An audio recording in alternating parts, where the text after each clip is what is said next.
মেদিনীপুর শহরে ফুটপাত দখলকে কেন্দ্র করে সমস্ত ব্যবসায়ীরা ব্যবসা করছে, তাদের বিরুদ্ধে কড়া পদক্ষেপ গ্রহণ করলো মেদিনীপুর পৌরসভা।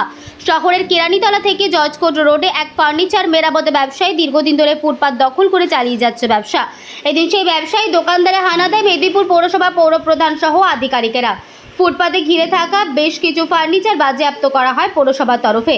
এরপরই ব্যবসায়ী তার ফুটপাত দখল করে ব্যবসা না করার মুচলেখা দিয়ে তার ফার্নিচার বাজেয়াপ্ত না করার আবেদন জানালে সব ফার্নিচার ফিরিয়ে দেওয়া হয়। মেদিনীপুর পৌরসভা পৌরপ্রধান সৌমেন খান জানান, রাজ্যের মুখ্যমন্ত্রীর নির্দেশে সাধারণ মানুষের হাঁটা চলার সুবিধার্থে শহর জুড়ে ফুটপাত তৈরি করা হয়েছে, কিন্তু একাংশ ফুটপাত ব্যবসায়ীদের জন্য বর্তমানে ফুটপাত দখল হয়ে চলেছে।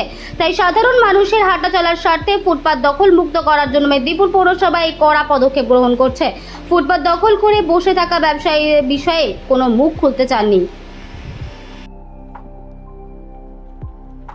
আমাদের মেদিনীপুর শহরে কেরানীতলা চক থেকে জজকোর্ট এই রাস্তার দুধারে আমরা ব্যাংক বাড়িয়ে রাস্তা বড় করেছি, মানুষের যাতায়াত এবং যারা ব্যবসা করছেন তারাও সহযোগিতা করেছেন যে ফুটপাত ছেড়ে তারা ব্যবসা করছেন, সরিয়েও নিয়েছেন সবাই প্রায়।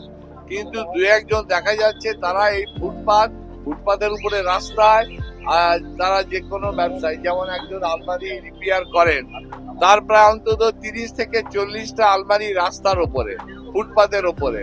তো আমরা ওনাকে এর আগে বারবার বলেছি যে আপনি দয়া করে এখান থেকে ভেতরে করুন, মানুষকে অসুবিধা করে নয়, কেননা এই রাস্তা গুরুত্বপূর্ণ, গাড়ি বাস এত পথচারী, পাশাপাশি লোকও কমপ্লেন করেছিল, কিন্তু উনি আমাদেরকে কথাও দিয়ে এসেছিলেন, তারপরে উনি আর শোনেননি। তাই আজকে আমরা অফিস থেকে আমাদের সেক্রেটারি দপ্তরের সিআইসি সুসময় মুখার্জি, মিতালি ব্যানার্জি, আমাদের পৌরসভার আধিকারিক শৈবাল গিরি, আমরা এইগুলো সিজ করতে এসেছিলাম।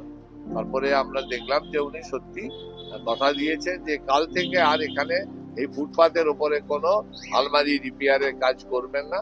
আমরা তাই আবার এগুলো ফেরত দিচ্ছি, উনি একটা লিখিত দিয়েছেন। তো এইভাবে এই শহরটা আমাদের, এই রাস্তাটা আমাদের, এই ফুটপাত আমাদের, আমরা তো কাউকে উচ্ছেদ করছি না। আমরা বহু মানুষকে যারা ফুটপাতে আছেন তাদেরকে পুনর্বাসন দিয়েছি, তাদেরকে ছোট করতে বলেছি, সবাই সহযোগিতা করছেন। এই